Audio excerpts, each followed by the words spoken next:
अस्सलाम वालेकुम। Start with the name of Allah. Discuss करते हैं हम, टॉपिक है हमारे पास cell injury. Reversible and irreversible cell injury क्या होती है, इन स्लाइड्स में हम इसके बारे में डिस्कस करेंगे। आज का टॉपिक ये है की कॉन्सेप्ट्स। हर एक चीज़ को जानने के लिए फ़र्स्ट ऑफ़ ऑल आपको उसका कॉन्सेप्ट पता हो। कहते हैं normal cells have a fairly narrow range of function और steady state.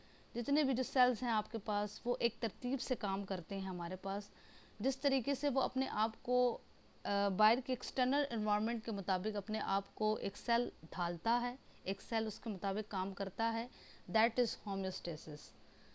Second, excess physiological और पैथोलॉजिक स्ट्रेस में force the cell to a new steady state. अगर हम एक सेल को कोई भी उसको एक जो है उसको फोर्स किया जाता है एक सेल को, चाहे वो आप उसको एक फंक्शन की बेस पर उस पर बात कर रहे हैं या आप उसे किसी भी डिजीज़ स्टेट के अंदर, एक बीमारी के अंदर आप उसके ऊपर एक स्ट्रेस डाल रहे हैं, दबाव डाल रहे हैं और उसको एक नए स्टेट की तरफ लेकर जा रहे हैं, एक नई उसको हालत प्रोवाइड कर रहे हैं, दैट इज़ एडेप्टेशन। एडेप्टेशन का मतलब होता है मुताबिकत। एक सेल अपने आप को किस तरीके से ढालेगा एक चीज़ के अंदर, that is adaptation. Third one, too much stress exceeds the cell's adaptive capacity. जब एक सेल के ऊपर दबाव बहुत ज़्यादा बढ़ जाता है और वो इतना ज़्यादा बढ़ जाता है कि वो अपनी जो उसकी एडेप्टेशन की जो लिमिट है, जो उसकी सलाहियत है, जो उसकी कैपेसिटी है, वो उससे भी ज़्यादा एक्सीड कर जाती है, ज़्यादा हो जाती है, वो उसको अब बर्दाश्त नहीं कर पाएगा, दैट इज़ इंजरी। उसे हम कहते हैं ये इंजरी है। ये तीन टर्म्स आपको याद हों कॉन्सेप्ट्स के लिए कि बेसिक हमारे पास कौन सी कंडीशंस होती हैं सेल्स के अंदर। Definition: Cell injury, the effect of a variety of stresses due to etiological agents a cell encounters resulting in changes in its internal and external environment। आपके पास कहता है जितने भी एक हम जब एक सेल को किसी भी वजह से उसके ऊपर एक स्ट्रेस दबाव जब पड़ जाता है और उसकी वजह से क्या होता है, इस स्ट्रेस की वजह से, इसके नतीजे में as a result of this stress उस सेल के अंदर कुछ इंटरनली या एक्सटर्नली इन्वायरमेंट से रिलेटेड कुछ तब्दीलियां आना स्टार्ट हो जाती हैं। Cellular response to stress vary and depends upon. अब कहता है ये जो सेल इस स्ट्रेस के अगेंस्ट जो आपको रिस्पॉन्स दे रहा है, जो जवाब दे रहा है हमारे पास, वो डिपेंड करता है दो चीज़ों के ऊपर, उसका इन्हिसार दो चीज़ों पर है। नंबर वन, होस्ट फैक्टर्स, आपके पास किस टाइप का सेल है और कौन सी टिश्यूज़ इसके अंदर इन्वॉल्व्ड हैं, शामिल हैं, इसकी बात करेंगे। सेकंड बात हम ये करेंगे, factors pertaining to injurious agent. आपके पास ऐसे कौन सी चीज़ें हैं जो कि अपने आप को क्या करेंगे, अपने आप को एक अपने आप को इस रिलेटेड, इससे मतलब उनका ताल्लुक़ रहेगा किसी भी इंजीरियस एजेंट से, मतलब कि जो कि उसको नुकसान पहुंचाएंगी। Extent and type of cell injury, एक हद तक और किस टाइप का आपके पास सेल इंजरी है, सेल को नुकसान जो हुआ है वो किस किस्म का है, ये बातें कहते हैं आपके पास सेल रिस्पॉन्स से रिलेटेड होती है कि जब आपके पास सेल किसी भी दबाव के अगेंस्ट रिस्पॉन्स कर रहा है, जवाब दे रहा है, तो उसके अंदर कौन कौन सी चीज़ें जो हैं वो शामिल होंगी। नेक्स्ट हम बात करते हैं काजेज़ ऑफ सेल इंजरी। किस वजह से सेल के अंदर एक इंजरी आती है, उसको डैमेज होता है, एक उसको ज़ख़म लग रहा है। कहते हैं या तो वो जेनेटिक होगा या हमारे पास एक्वायर्ड है। जेनेटिक बात करते हैं हमारे पास, इसमें आ जाते हैं आपके पास तीन टाइप्स के हैं, डेवलपमेंटल है, साइटोजेनेटिक है और सिंगल जीन की बात करते हैं।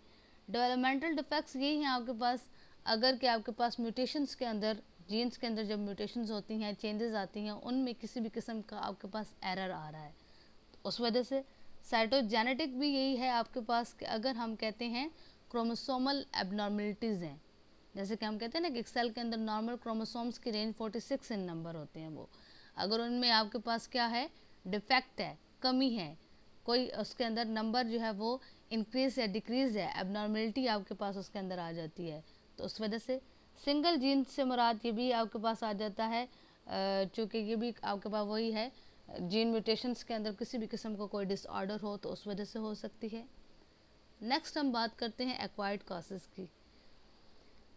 ये वो एक्वायर्ड का ये मतलब होता है कि आपको कौन सी चीज़ हासिल हो रही है, मतलब कि किसी चीज़ से हम जो उसको हासिल कर रहे हैं, दैट इज़ एक्वायर्ड। अब इसमें कहते हैं वो कौन कौन सी वजूहत हैं। ऑक्सीजन डिप्रिवेशन है, फिज़िकल एजेंट्स हैं, केमिकल एजेंट्स हैं, न्यूट्रिशनल इम्बैलेंस है, जेनेटिक डिरेंजमेंट्स है, इम्यूनोलॉजिकल रिएक्शंस हैं आपके पास, और इन्फेक्शस है। इनके बारे में हम आगे डिस्कस करते हैं। First of all oxygen deprivation, आपके पास एक कंडीशन आती है, हम बात करते हैं हाइपोक्सिया की। हाइपोक्सिया आपके पास क्या है, बेसिकली ये आपके पास है कि जब आपके पास क्या हो जाए, डिफिशेंसी ऑफ ऑक्सीजन, ऑक्सीजन की कमी हो जाए, विच कॉजेज सेल इंजरी, जिसकी वजह से सेल इंजरी होती है by reducing aerobic oxidative respiration, जिसकी वजह से आपके पास जितनी भी जो ऑक्सीडेटिव रेस्पिरेशन का जो अमल होता है, एरोबिक का मतलब ऑक्सीजन के अंडर, ऑक्सीजन की प्रेजेंस के अंदर वो कम हो जाएगा। इसका मतलब ये हुआ कि हाइपोक्सिया आपके पास कहता है इज़ एन एक्सट्रीमली इम्पॉर्टेंट, आपके पास एक बड़ा अहम है and common cause of the cell injury, और सेल इंजरी की ये बड़ी ख़ास वजह है, इसकी वजह से सेल डेथ भी हो सकती है। काजेज़ ऑफ एपोक्सिया, एपोक्सिया की वजह क्या हो सकती है कि ज़ाहिर बात है अगर आपके पास क्या हो, when there is a reduce blood flow, अगर आपके पास ब्लड की कमी है, कॉल्ड इस्चेमिया, जिसे हम इस्चेमिया कहते हैं। इनएडुकेट ऑक्सीजनेशन हो जाती है, आपके पास प्रॉपर तरीके से ऑक्सीजन की मिकदार जो है वो प्रोवाइड नहीं हो पाती, किस वजह से, due to cardio respiratory failure की वजह से। अगर आपके पास आपका जो हार्ट और ब्लड का जो कनेक्शन है, इसमें आपके पास जब सर्कुलेशन होती है तो ऑक्सीजन की मिकदार जो है वो सही तरीके से आपका ब्लड जो है वो क्या हो, उसको ना पहुंच रही हो, इस वजह से decrease oxygen carrying capacity of the blood, Aahista Aahista कहते हैं उसकी जो सलाहियत है ब्लड की ऑक्सीजन को कैरी लेके जाने की, वो कम हो जाए। As an anaemia after severe blood loss, या एनीमिया की कंडीशन के अंदर जब आपके पास एक बड़ा आपके पास एक काफ़ी अच्छी एक हद तक एक शदीद किस्म का आपके पास जो है वो ब्लड लॉस हो जाए, ब्लड की कमी वाक़या हो जाए, तो उसमें आपके पास ये हो सकता है। नेक्स्ट बात करते हैं हम फिज़िकल एजेंट्स की। इसके अंदर आपके पास वो आती हैं वो चीज़ें, इट इंक्लूड्स मैकेनिकल ट्रॉमा, आपको कोई सदमा लगता है, आपको किसी चीज़ से कट वगैरह लगता है, कोई नुकसान आपको पहुंचता है, उसकी बात करें। एक्सट्रीम ऑफ टेम्परेचर्स, आपके पास जो कहते हैं जितनी ये जो टेम्परेचर है आपके पास, कोल्ड मतलब कि ठंड, शिद्दत, सर्दी की शिद्दत का एहसास होना, उनकी बात कर रहे हैं। अगर ज़्यादती हो जाए टेम्परेचर के अंदर। रेडिएशंस का मतलब जब आपके पास आप मतलब हीट से रिलेटेड कोई काम वगैरह करते हैं उन और उसमें अगर आपको कोई डैमेज वगैरह हो जाए तो उसकी बात कर रहे हैं। नेक्स्ट बात करते हैं हम केमिकल एजेंट्स एंड ड्रग्स। आपके पास पॉइजन्स होते हैं सच एज आर्सेनिक, साइनाइड और मर्क्यूरिक साल्ट्स में destroy sufficient numbers of cells, ये आपके पास बड़े एक ख़ास नंबर तक आपके पास सेल्स को उनको डिस्ट्रॉय कर सकते हैं विद इन मिनट्स, मिनट के अंदर या आवर्स, ज़्यादा टाइम भी ले सकते हैं, टू कॉज डेथ की वजह बन सकता है। Other potentially injurious substances as air pollutants आपके पास आते हैं। दूसरी और जिन चीज़ों की बात कर रहे हैं, ये जो चीज़ें आपके पास हवा को आलूदा करती हैं उनकी बात कर रहे हैं। इंसेक्टिसाइड्स हैं आपके पास, कीड़े मार अद्वियात, and herbicides, industrial and occupational hazards such as carbon monoxide and asbestos. इसके अलावा आपके पास इंडस्ट्रीज कारखानों के अंदर और कुछ जो आपके पास काम करने वाले जो जगह होती हैं उनमें अगर कोई वो नुकसान पहुंचाने वाले कोई चीज़ें वहाँ पर मौजूद हों, जैसे कि कार्बन मोनोक्साइड है या एस्बेस्टोस हैं, उनकी बात कर रहे हैं।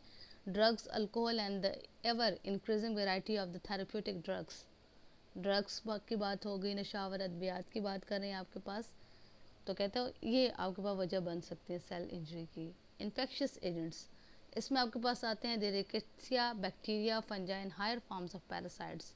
ये जितने भी जो आपके पास इंसेक्ट्स होते हैं, कीड़े वगैरह, इनकी वजह से अगर आपके पास क्या आ जाए, कुछ रिएक्शंस होना स्टार्ट हो जाते हैं इनके बाइटिंग की वजह से, काटने की वजह से, उसकी वजह से कहते हैं आपके पास सेल इंजरी हो सकती है। नेक्स्ट हम बात करते हैं आपके पास इम्यूनोलॉजिकल रिएक्शंस। अच्छा, अब आपके पास ये तो आपको पता है कि कुछ आपके पास जो इम्यून प्रोसेस जो होता है वो नॉर्मली किस लिए है, आपको प्रोटेक्टिव करता है, आपकी हिफाजत करता है, बट लेकिन कहते हैं इन सर्टन सर्कमटेंसेस, कुछ हालात के अंदर ये रिएक्शन आपको डीअरेंज भी कर सकते हैं। ये रिएक्शंस बाज़ दफ़ा सही प्रॉपर तरीके से आपके पास नहीं हो पाते। एक आपके पास आता है, इसमें दो कंडीशंस हैं, उनकी हम बात करेंगे, auto immunity and hyper sensitivity. Auto immunity क्या है? कहते हैं कुछ हालात के अंदर, इन सम सर्कमस्टेंसेस के अंदर, जो इम्यून रिस्पॉन्स होता है मे act against the body cells, वो आपकी अपनी बॉडी सेल्स की अगेंस्ट काम करना शुरू कर देता है। मीन्स कि आपका इम्यून सिस्टम जब एक्टिवेट होगा, इवन कि वो बाहर के एंटीजन को क्या करना है, उसने टारगेट करना है, बजाय इसके कि वो उसके अगेंस्ट एंटीबॉडीज़ क्रिएट करे और वो उसको डिस्ट्रॉय करें, वो क्या होगा कि आपका इम्यून सिस्टम आपके ही बॉडी के सेल्स को डिस्ट्रॉय करना शुरू कर देगा, वो बाहर के एंटीजन को डिस्ट्रॉय नहीं करेगा। तो ये आपके पास एक नुकसान हो सकता है आपकी बॉडी के सेल्स को। Second, hyper sensitivity. जब आपके पास कहते हैं कि आपके पास जितने भी जो वेरियस कुछ ऐसे सब्सटेंसेस होते हैं, कुछ ऐसी चीज़ें होती हैं जो कि आपके पास एनाफिलैक्सिस का रिएक्शन कर लेते हैं, और to more localize lesion such as asthma. आपके पास जब मतलब कि कुछ ऐसे रिएक्शंस हो जाते हैं जैसे कि एलर्जिक के रिएक्शंस होते हैं आपके पास, उनकी बात कर रहे हैं, या बाद दफ़ा कुछ आपके पास ब्लड डिसऑर्डर हो जाए, ब्लड मिसमैच की वजह से, ब्लड ग्रुप, उसकी वजह से कुछ रिएक्शंस होना स्टार्ट हो जाते हैं। कुछ उन एलर्जिक रिएक्शंस की बात कर रहे हैं जो कि हाइपर सेंसिटिविटी में आपके पास आते हैं।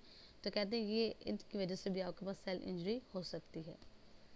नेक्स्ट हम बात करते हैं जेनेटिक डिरेंजमेंट्स। डिजीज में result from abnormal mutated gene और chromosomal abnormalities, for example Down syndrome. एक ऐसी बीमारी जो कि आपके पास, वही बात है कि अगर आपके पास किसी भी जीन की जो वो सही तरीके से उसकी म्यूटेशंस ना हो सके, उसकी तब्दीली सही तरीके से नहीं हो सके उस वजह से, या अगर आपके पास क्रोमोसोम्स की एबनॉर्मलिटीज़ हैं उनकी वजह से, जैसे कि आपको मैंने बताया कि आपके पास there are 46 number of chromosomes in a normal human cell.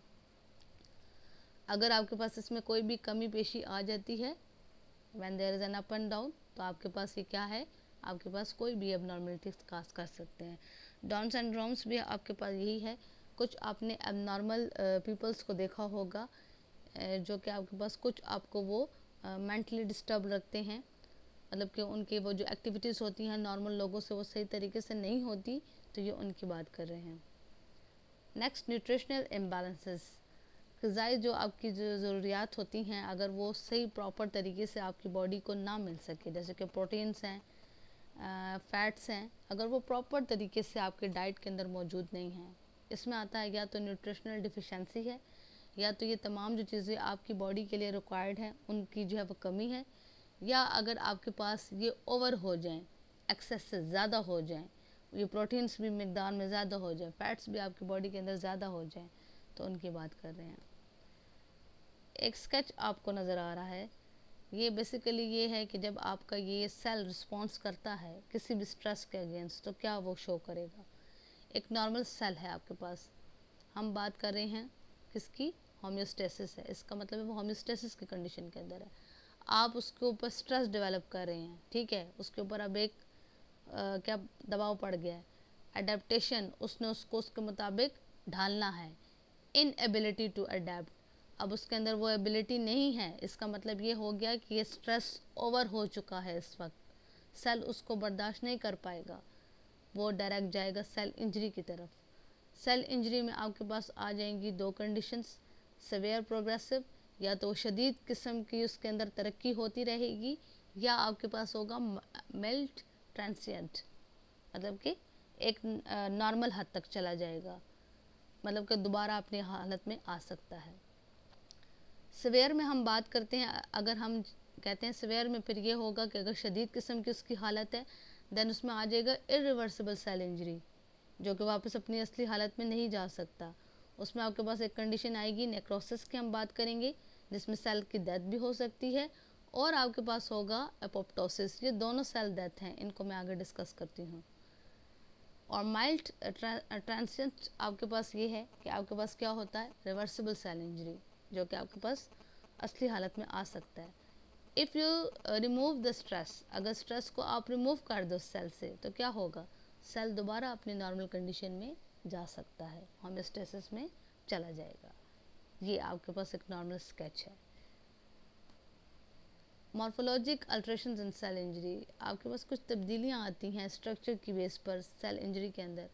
कहते हैं swelling of the cell and its organelles, या तो सेल बिल्कुल स्वेल हो जाता है, सूज जाता है, या जितने भी उसके से अंदर मौजूद होते हैं वो भी तमाम।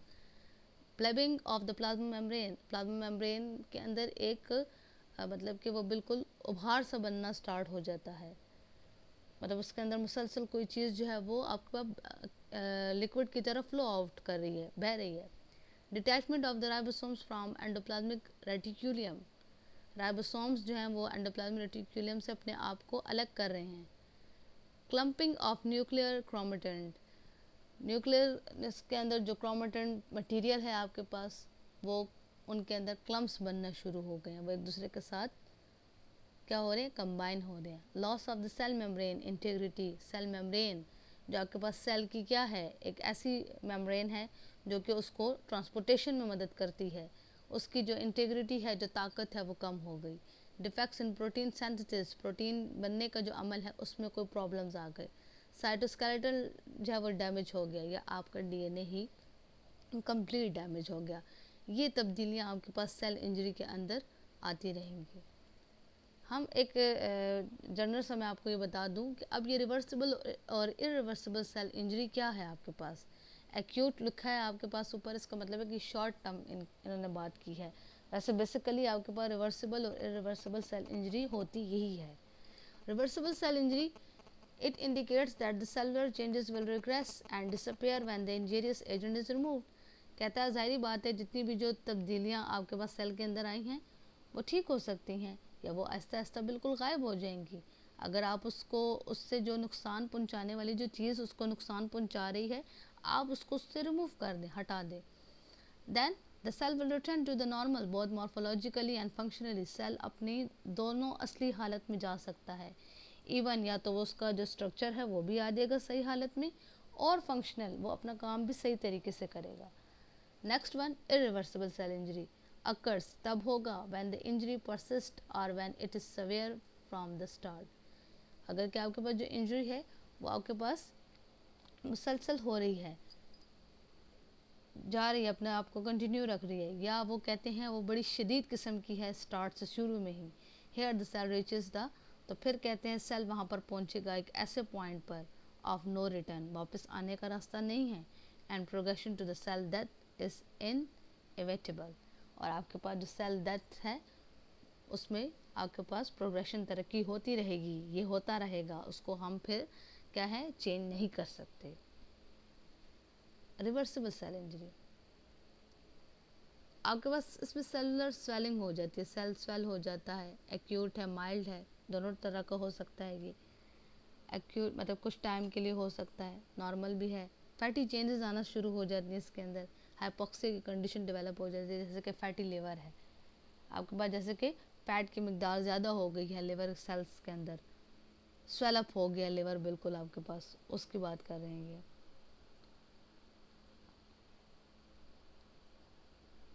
नेक्स्ट हम आगे बात करते हैं, इसको आगे हम इंशाल्लाह एक और टॉपिक में डिस्कस करेंगे डिटेल में काफ़ी इंशाल्लाह। इरिवर्सिबल सेल इंजरी ये है आपके पास कि अगर मैंने वही बात की कि वो ऐसी कंडीशन उसमें आ जाती है, दो कंडीशन डेवलप होंगी, that is necrosis and apoptosis की बात करेंगे। नेक्रोसिस एक ऐसी किस्म की आपके पास premature death of cells in living tissues, आपके पास सेल्स की जो डेथ होती है ना, एक जो लिविंग टिश्यूज़ के अंदर बड़ी प्रीमेच्योर सी है, कम्प्लीटली डेथ हो जाती है सेल्स की, डैमेज हो जाते हैं बिल्कुल। एपोप्टोसिस का मतलब ये प्रोग्राम सेल डेथ है, एक सीक्वेंस से, एक लेवल से आपके पास आप सेल्स को रिमूव करेंगे जो आपके पास विच आर अनवांटेड, जो आपको ज़रूरत नहीं है, जो जिन सेल्स डैमेज सेल्स के अगर आप उनको अपनी बॉडी से रिमूव करना चाहते हैं, देन वो आहिस्ता आहिस्ता रिमूव होते जाएंगे, दैट इज़ एपोप्टोसिस। जैसे कि कैंसर्स के अंदर, कैंसर आपके पास इस डिजीज़ के अंदर होता है, आहिस्ता आहिस्ता जो डेड सेल्स होते हैं वो रिमूव होना स्टार्ट हो जाते हैं। आज का लेक्चर यहीं पर है, स्टॉप करते हैं इसको, इंशाल्लाह आगे टॉपिक में इसको हम कंटिन्यू करेंगे, कुछ बातें जो आपके पास इसी से रिलेटेड होंगी उनको भी हम डिस्कस करेंगे। Thank you.